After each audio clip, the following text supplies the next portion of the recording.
Lucy Cook, and I love freaks. I am immune.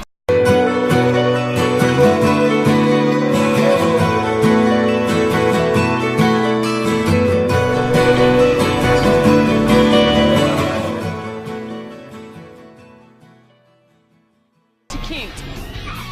I do whatever it takes to seek out the world's strangest creatures. Ow! In the wildest places. I'm on a mission to show you why nature's oddballs are truly the most amazing animals on Earth.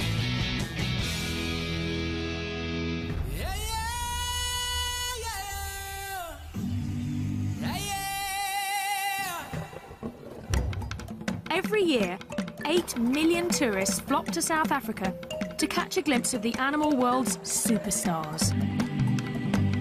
The so-called Big Five.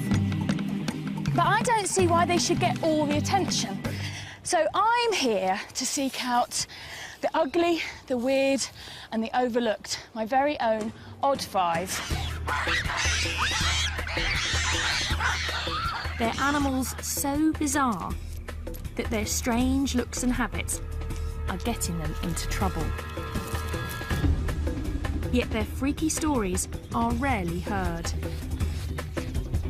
Maybe that's because they've got some rather challenging personal habits.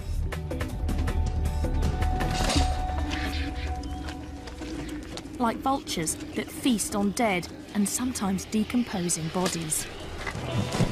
That's half a cow. It's a little bit smelly as well, I should add. But this gruesome diet is now killing some Cape vultures. Look at the wingspan on that! They're being accidentally poisoned. This couple takes in the victims and nurses them back to health. Here we go. Dinner time.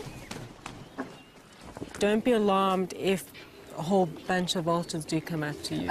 Okay. So they do bite. If the birds are going to grab you, the first thing they're going to do is your eyes. So I have to wear sunglasses and a cap to protect my eyes from being pecked out. But other than that, apparently they're very friendly. Carry on walking.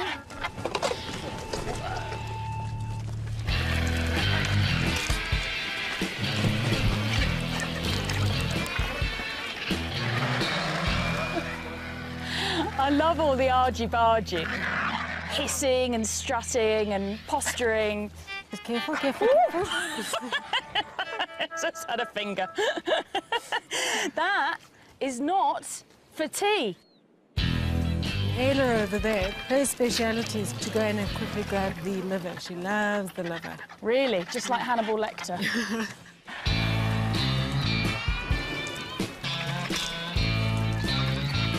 It's pretty obvious now why they have a bald head. It's to keep them clean when they're eating. Exactly. Yeah. They're actually very clean. They are, every time they eat, they go and bath afterwards. They're a bunch of neat freaks, and they make life safer for everyone else. There could be anthrax, botulism, all sorts of nasties in that carcass. They don't get sick because they've got such an acidic stomach that their poo is a disinfectant. Theoretically, you could eat after a vulture's pooped on your hand. I'm not quite sure I'll do it. You've got to practice what you preach. You can't go around telling everybody they can use vulture poo as disinfectant and not have tried it yourself. That's a theory. The bird's stomach acid counteracts natural poisons, but not man-made ones. And that's the problem for many of these birds. A lot of farmers lace carcasses with poison in the hope of getting rid of problem animals like jackals or caracals or cheetahs. And vultures are the ones that end up locating the carcass.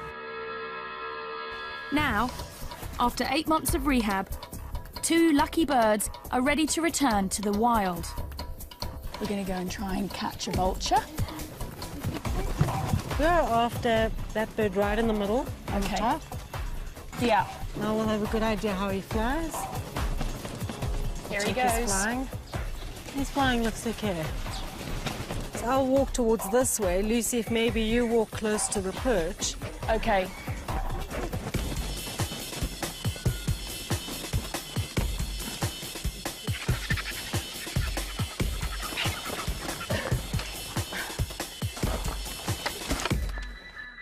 is quite a small guy. Do you want to try and grab him? All right. From that way. That's okay. it, yeah. And the most important part is not to let go of the head. That's the number one. Number one, don't let go of the head. They're very wriggly, so just... Very wriggly. Okay, I've got hold of it. Wow, it is wriggly, isn't it? Hold Whoa, higher. it's so wriggly. Yeah. Okay, hold higher. You're going to hold it up against your chest. I'm going to clasp him like that. and My keep hand's his quite head- small, Keep his so- head away from your face. Don't Okay, get yeah, too but all close.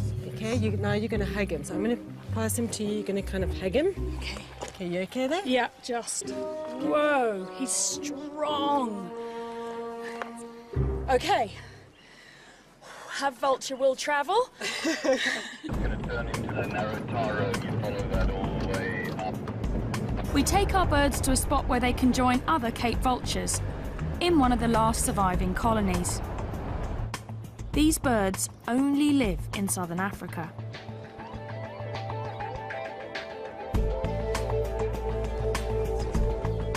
Let's give these birds their freedom then. Cool. Here you go. Time to go. There you go. Look, it's time to be free. This whole area, it's all for you again. I can't really believe it. No. There we go.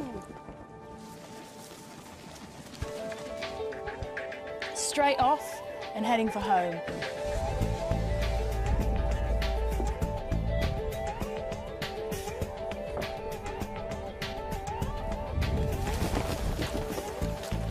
While many vultures nest in trees, Cape vultures are particular. He's heading straight for the cliffs.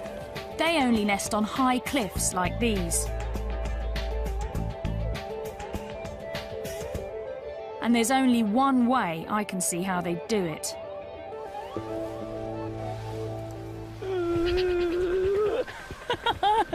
I'm a little bit nervous. I didn't feel nervous until I saw the wall of cliffs. I thought, oh yeah, right, I'll be jumping off that then, won't I?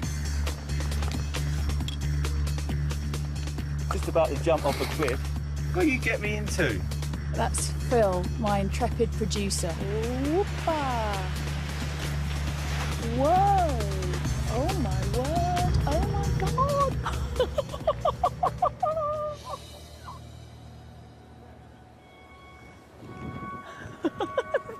They're gone, and there's two vultures. What people know about vultures is that they're fantastically ugly, but what people don't really know is that they're the world's highest flying birds. And in fact, one vulture even crashed into a jet at 37,000 feet. I'm hoping we don't have to go that high. We won't be going that high, will we? No, not today. You promise? Okay. Paragliding reveals how surprisingly curious and social the vultures are.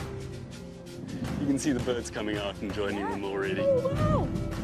They get to know you and they actually enjoy flying with you, so they'll follow you around. So sort of play with you. Yeah. Combination of nervousness and excitement, the likes of which I haven't had ever, I don't think. All right, we're gonna go, Okay. and let's go.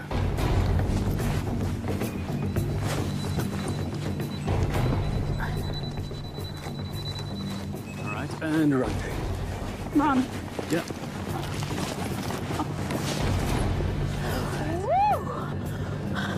All right, well, how does that feel?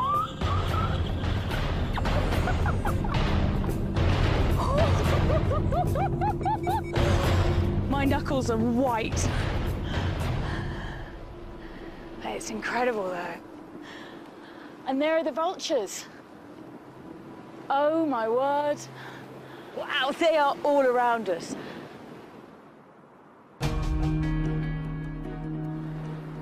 And they do seem like they're hanging around with us, enjoying the ride.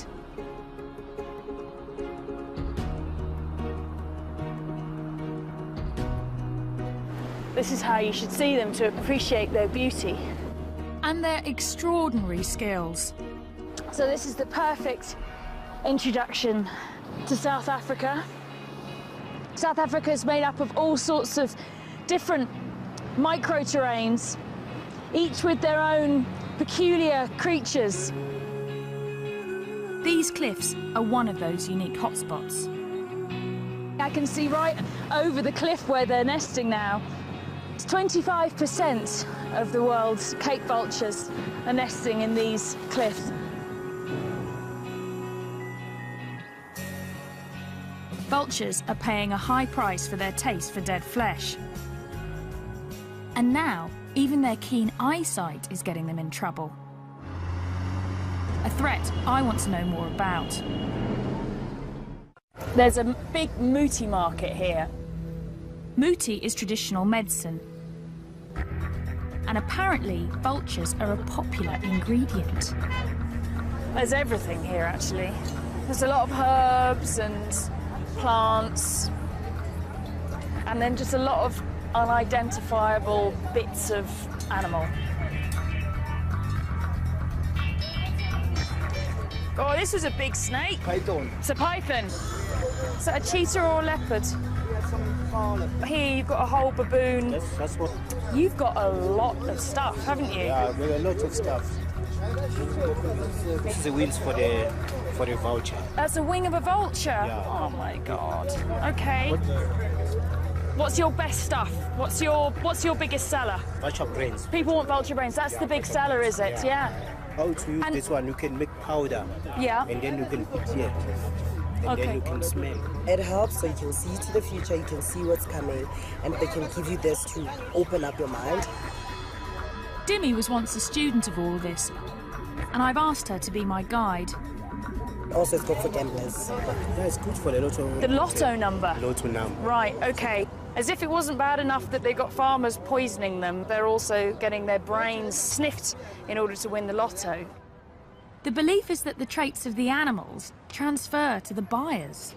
The vulture's got amazing eyesight and makes you be able to sort of see into the future. Dimi, can you help me?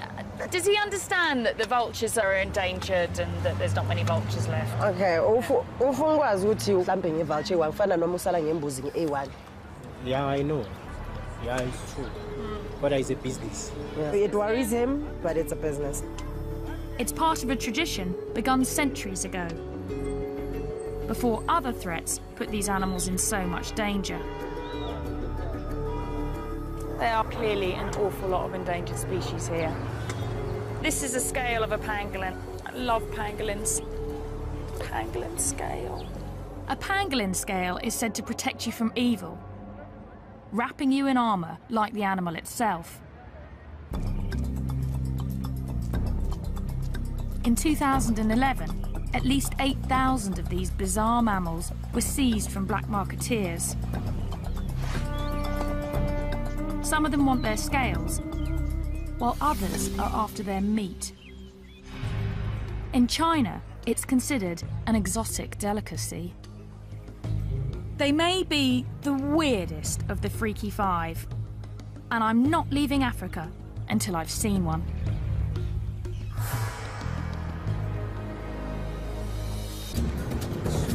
Finding a pangolin is turning out to be a real challenge. So I've been kidnapped by Louise Joubert. She's got my favourite animal. She's a pangolin, which is a funny little scaly anteater with a very, very long tongue and a very smelly bottom. But Louise seems determined for me to see the big five first. Obviously, you understand I wouldn't normally be interested in lions, but I'm actually quite scared to say no to Louise. They're big lions, aren't they? They're big. It's very easy to put your claws through there. Louise rescues and rehabilitates animals and then sets them free. Oh, we've got pangolins to see. Come on, we've got pangolins to see. Enough with the celebrity animals. Oh my word, it's a rhino.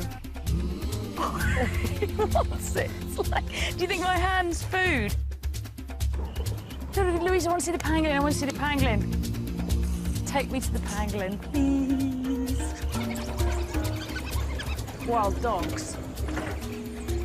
What do you think, Munchkin, eh? What do you want? Do you want to go and join them? Do you want to go back to nature? No, definitely. Slightly mad place, really, isn't it? Louise has an amazing success rate. She saved 4,500 creatures since 1993. Slightly nervous as to what's going to be inside. This is a very strange house. We've got funny little animals. And in this bedroom, we've got a load of ostrich chicks. Now I'm going to get to see the pangolin. This is the pangolin's bedroom. This is the pangolin's Pangolin's bedroom. got his very own bedroom.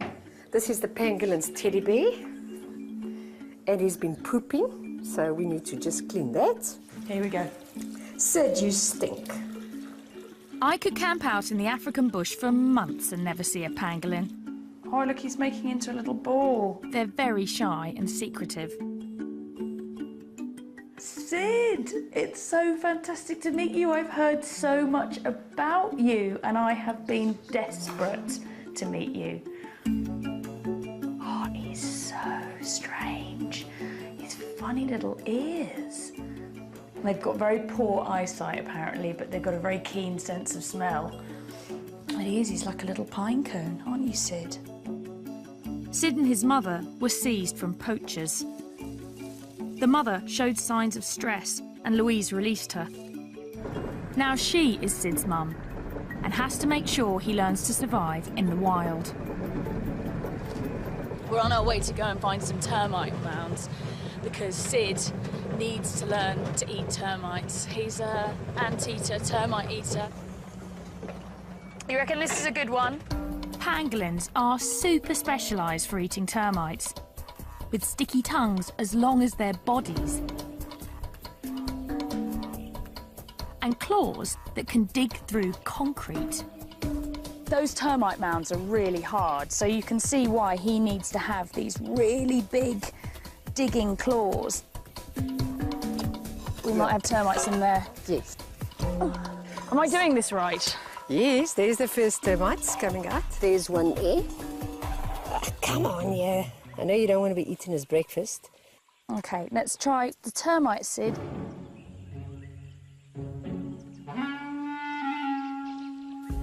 Come on, Sid, there's a termite. The termite, Sid, is there, right in front of your nose. No, OK. It's there. There it is. Look. Look there.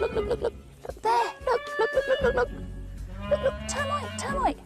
That way. Possibly still too small. We don't even know which particular type of termites he likes, or ants, or whatever, but we'll find out. Yeah. Soon, Sid should be able to sniff out termites from hundreds of metres away, and hopefully other pangolins. They communicate to each other by leaving scents from a gland in their bottom. And that's how it smells very bad to humans, but it probably smells fantastic to other pangolins. And so this just must be a crazy amount of new smells going on out here. See how he can curl like that into a ball? That's their defence, is that he can curl right up like that. It's the perfect time for Sid to start hunting for termites.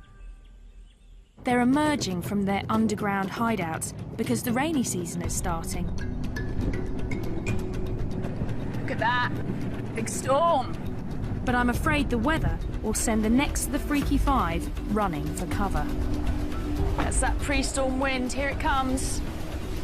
It's been so hot all day, and now this wind started up, and that always means, yeah, I can start to feel it now. It's suddenly the temperature has just dropped. I might go inside the car, actually. And now there's a hailstorm. Even the weather's odd. And it's going to make finding the crazy lizard I need to see next a little bit insane.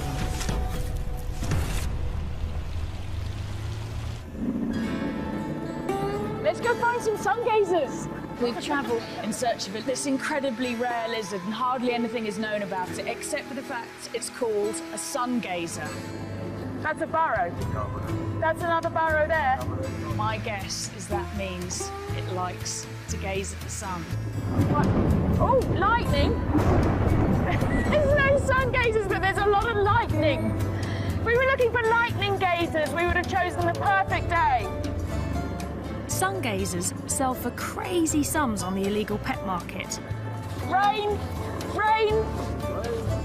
And I want to see what's making them so popular and getting them into trouble.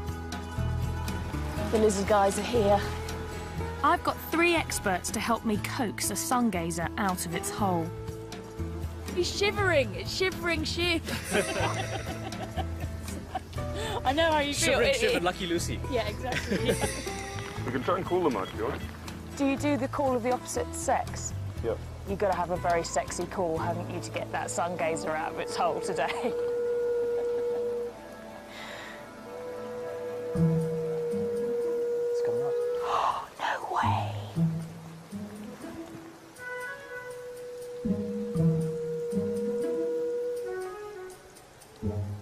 I'm just messing with you. I was all excited. I did think it was weird. I was thinking to myself, they really make that noise? I'm thinking, well, I don't know, I'm in South Africa, I've never been here before. It's like anything could happen, but... Luckily, the lizard men have some they're studying that they want to release. In this bag, the Holy Grail, the famous sun gazer lizard. Wow, he's cool. Look, he's so thorny. She. Look at her. These sharp spikes help make the sun gazer a hit in the pet trade. They're there for protection. These spines, these are the occipital spines, and these are what they stick into the roof of their burrows, so they can't be dislodged. I see, so their defence is to sit in the burrow with the head down, the tail sticking out, and then if a meerkat or something comes along and tries to yank one out, these spines around the head yank on, and then they can't pull them out. The burrow's also for defence. And we want to return this girl to hers. There it is. This one's a really nice hole. I would like to live in there. Would you? No, look at it. I mean, it's got a nice runway. It's well furnished. Not too long grass. What, 2 bathrooms? These guys want to learn as much as they can because no one knows how many are left in the wild. This lizard is only found in this tiny area, isn't it? They're found only in the South African highlands. They're very rare. They look incredibly fierce, but they're really very passive and easy to handle. It's a recipe that some exotic pet owners can't resist. Look at these spines and look at these spikes. They're like living dragons, really. There's nothing else that looks like this. Apart from you this morning when you turned up with your hair, actually. You looked quite like you'd styled yourself like a sun gazer. You know, you say owners start looking like their pets. Then you start looking like your study animal. Yeah. OK, well, listen, madam, you're going to go off and you're going to find yourself a boyfriend and make lots of little baby lizards. Go. On your marks. Get set. Go. Go on, girl. Go on. Yeah. You like lizards quite a lot, though, don't you, Shiv? Very much. Yeah, because I've seen in your earring. Bit of a giveaway. Yeah. When you get into a project like this, you want to be the saviour, kind of. I think you'll be the saviour of the lizard. Well, I hope so.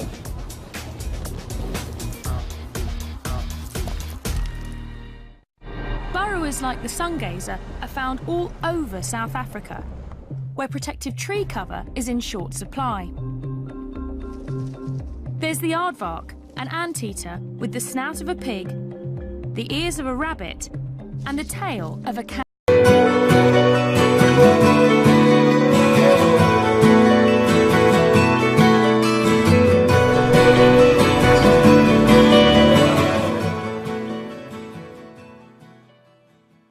Kangaroo.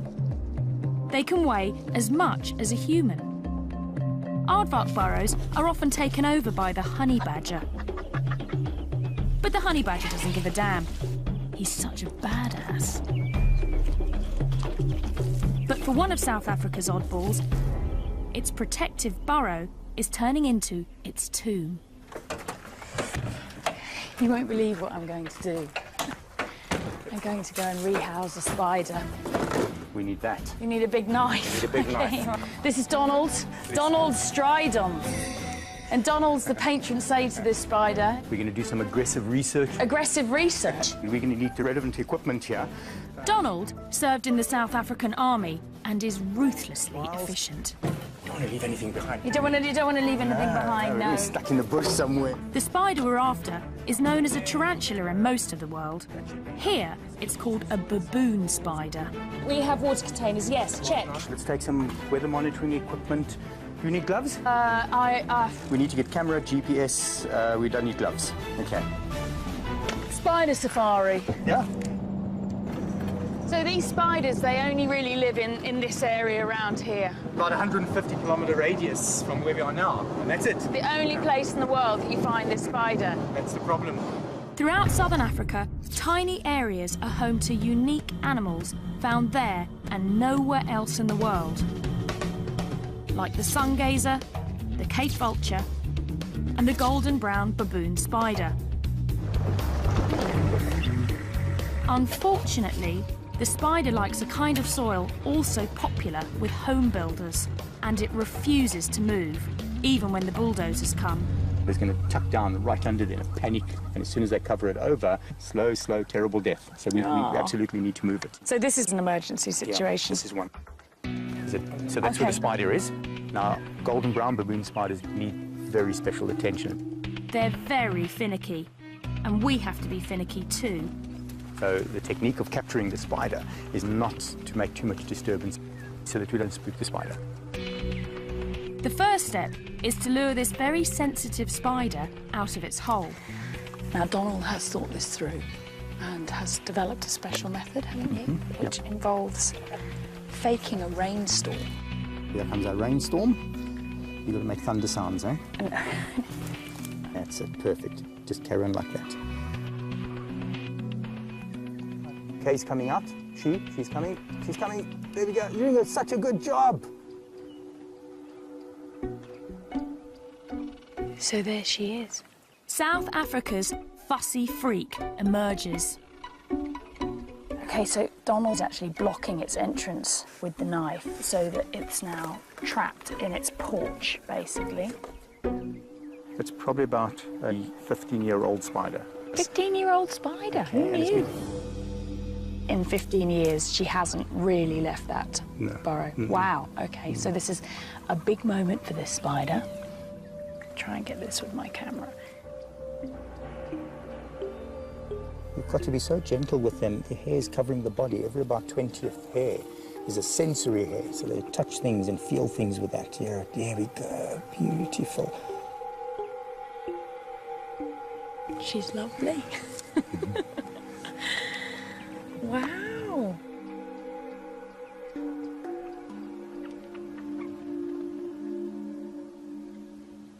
She's kind of on your hand already. Is she really already? Yeah, you hardly feel it. You know. I can feel it, yeah. Wow.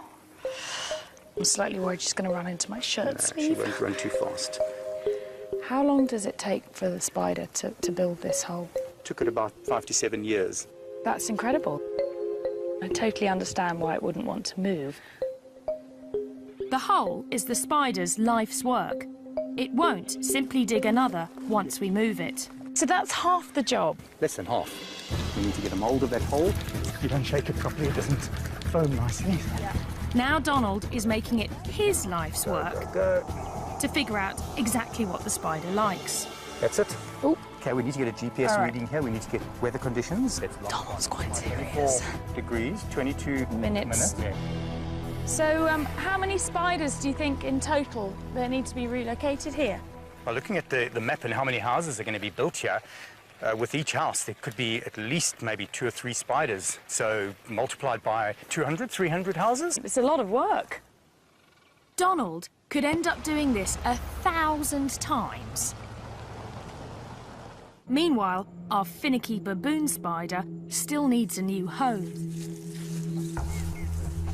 We should use this area. This is our spider's home. This is what was underneath. And we're going to start making a hole for her in the hope that she'll continue and make the rest of the boot. Yep, exactly. Okay, so what direction? We were 24. What do you say about that spot? Donald has learnt to be as fussy as a spider, having to try and rehouse. How many have you tried? And I hate to say failed, but I mean it's... Probably about close to 50 that we've worked with. 50, yeah. 50. Of the 50 spiders, just one has accepted its new home. Right. We have a whole bunch here that we have in captivity. They're all waiting for homes. So until we find what the recipe is. And you've got to be very careful about what you're doing here, ma'am. Really? Lucy, yeah, you're scraping the hole wider and wider. That's no good. God. You see what you've done there? You've messed it. I have... Oh my God, I've ruined it. So I have to start a new hole. Okay, now look what I'm doing. The spoon has been taken away from me and handed back to the master. There's only one master, and that's the master. Such love. Would you like to do the honours? I would love to do the honours. So I'll just put it straight into your hand. Okay. She is a really beautiful spider, actually. Okay, so I'm going to try her face first. Oh, let's see if she accepts it. Look, you got a new home. You just realise there's something there. There's something there. So you can just guide her. You'll have to guide her because it's not her home. She can Go accept into it. your hole. Hey, she's accepting it. Well done. Excellent. That's so cool. I'm so happy. If all goes well, she'll be here for another decade, where her reclusive life won't get her into any trouble. Well, only another 999 to go. I'm betting Donald will move every single one.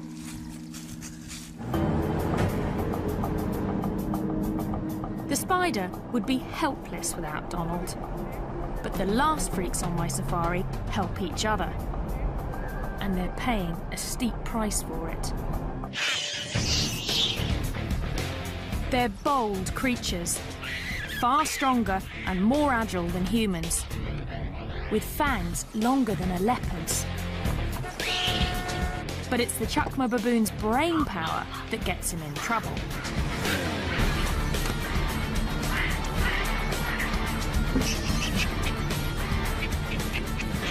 They can work together in raiding parties of as many as 100. Not the kind of creature you want to come home to. Unless you're this guy. Oh, greedy. Okay. Yeah, that one looks like he's really quite pleased to see me. The penal display. Let's go inside. Go inside? Yeah. Okay, all right. Hello, guys. Matthew and I are becoming friends, aren't we, Matthew? Yeah? Look at You like what you see? When baboons clash with humans, Bob rescues them. Hey, you are a naughty baboon. Yeah, you are a naughty baboon. Yeah. I've only just met Bob, but he seems to be half baboon himself.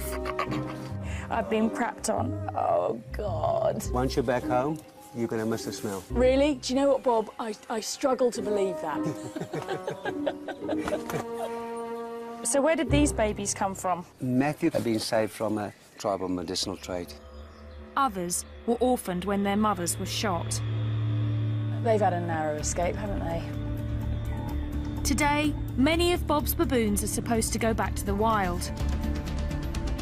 But it's something he's never tried to do before. I'm going to help relocate almost 20 baboons. It's an event Bob has worked towards for decades, as he's learned to forge rescued animals into one cohesive troop. It's a massive day for Bob today. Like a sort of baboon wizard, he's collected a group of unloved baboons that have all come from different horrific situations and rehabilitated them here. And today's the day that we're going to dart them and move them to their new enclosure. It's the final step before these exceptionally smart animals are released for good.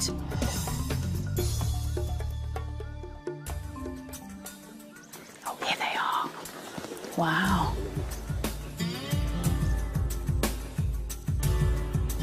Look at these eyebrows now. Yeah, his eyebrows are wagging up and down. Yeah, we believe that they are real psychological experts. Make eye contact and they can read your soul. scary prospect. Baboons are very social, but creating a troop from scratch is not easy. You need the right mix. After years of trial and error, Bob's finally found it. Just recently, this group has come together to raise their newest member. There she is now there. You can see her there with a baby. I can see Daisy with a baby, yeah. When she came in, she was exactly the size of a baby. No, Yes. really? Yeah, now she's going to be... I want to cry. I was going to say, Paul. She's going to be released now with her own baby. Oh, that's amazing. It's going to be an intense day. Now we have to outsmart them. Easier said than done. Know that they're very intelligent. They will know quickly what we're up to.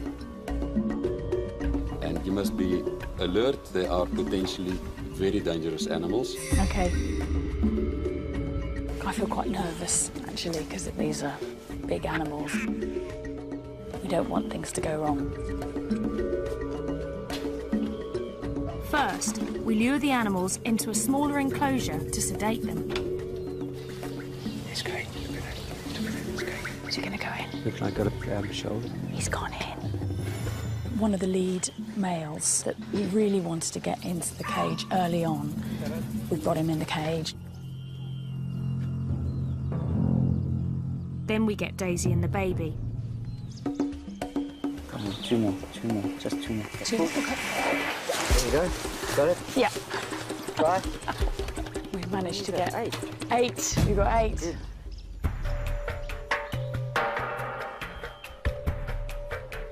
He's so jittery about seeing a gun, you know, because they've been shot at so many times. And Some farmers here shoot to kill any baboon they spot on their property. We want to capture the big male first, or he could make things more difficult.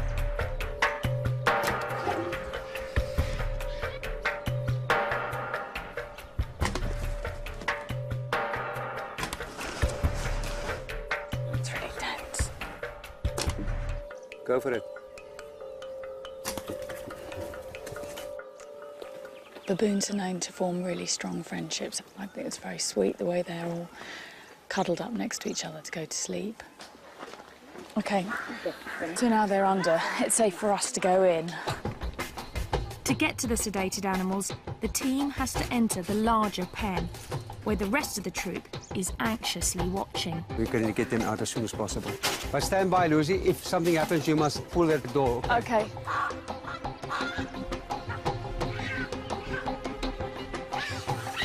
Hear that? The minute that the baby starts crying, they will... Oh, they can tell something's going on. Yeah, they're going crazy because it's the baby. Now with the baby making the sounds, then we must take them out immediately. I've got it, yeah, OK.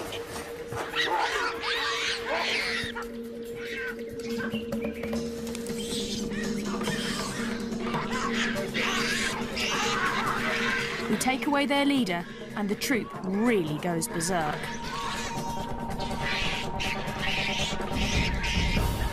Once strangers, these baboons will now do anything to protect one another. And that includes taking us on.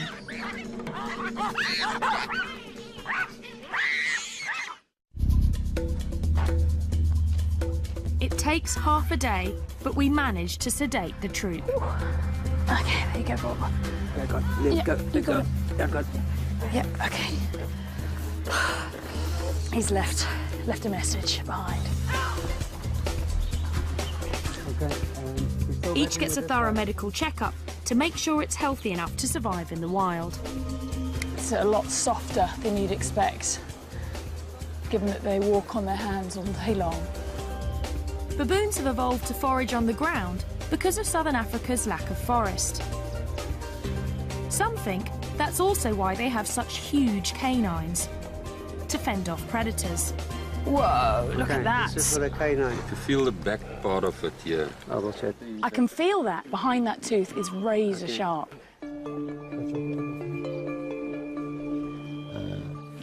Wow. Okay, can you hold it loose? Oh my word. You got? Yeah, I've got him, yeah. Okay. At last, they're ready to go. So we're putting the baboons in these boxes so that they can be easily transported to the site where we're going to release them. What's going on, eh? You and Mum are going to wake up somewhere completely new and then you're going to be wild. You're going to grow up to be a wild baboon. Yeah, that is... Okay, there we are. Right. Well done, first stage, all good. Bob has found the baboons a home on a nature reserve 80 kilometres from the nearest town. This is the new home. Have you chosen baboon heaven? Absolutely. This is the ultimate baboon habitat. Yeah. We need to make sure the baboons will stay together. So we'll first release them into a temporary, electrified enclosure. That's just so that they get used to this area and stay as a group. And then, after a couple of weeks, I'll turn the electricity off, build some bridges so that they can then expand beyond the fence, and then eventually the fences will come down and it'll just be them in the wilderness. Here comes the big boy. Look at them pulling in the pipe. The baboon's got hold of the pipe. 19 baboons in these boxes that would have died or led some horrible, grim existence as pets. And they are about to have their first taste of freedom. And everybody's very excited. No one here has ever done this before.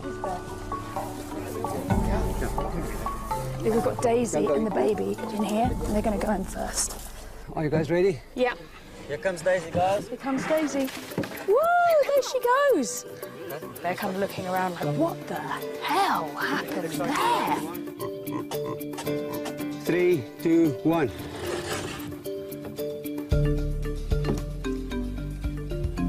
Look at that. Emotion is running very high. Yeah. There you go. Yes, look at that. These ones are lively. It's not just the humans who are emotional. The baboons in there can see that there are other baboons that are free on the other side, so it's all getting a lot more exciting now. Wait, there's a baboon coming. Oh, very quick, quick, quick, quick, quick, quick. We released the entire troop without a hitch. 2 more happy customers. Well, almost the entire troop. He's not going quietly. We've got to get Matthew out. Whoa! Whoa! Are you ready, guys? This is the alpha. Look at that. He's the last one. The last one to go out. Yeah.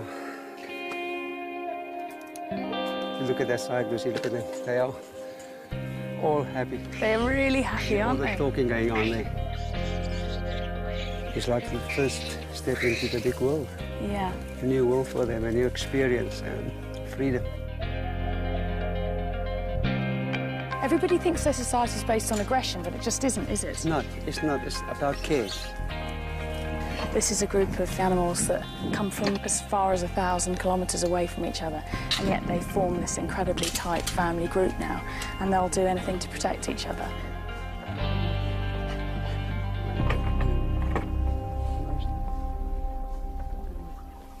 Oh, it's hard. You can't not be moved by this, can you? You know, it's like, it's an amazing, amazing moment.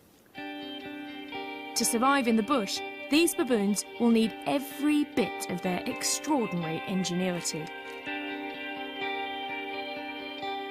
But here, they'll be far away from the human influence that turns their strange asset into a liability.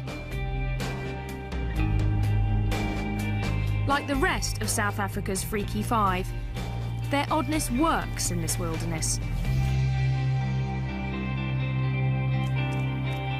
And it's here we can see they're all as wonderful as they are weird.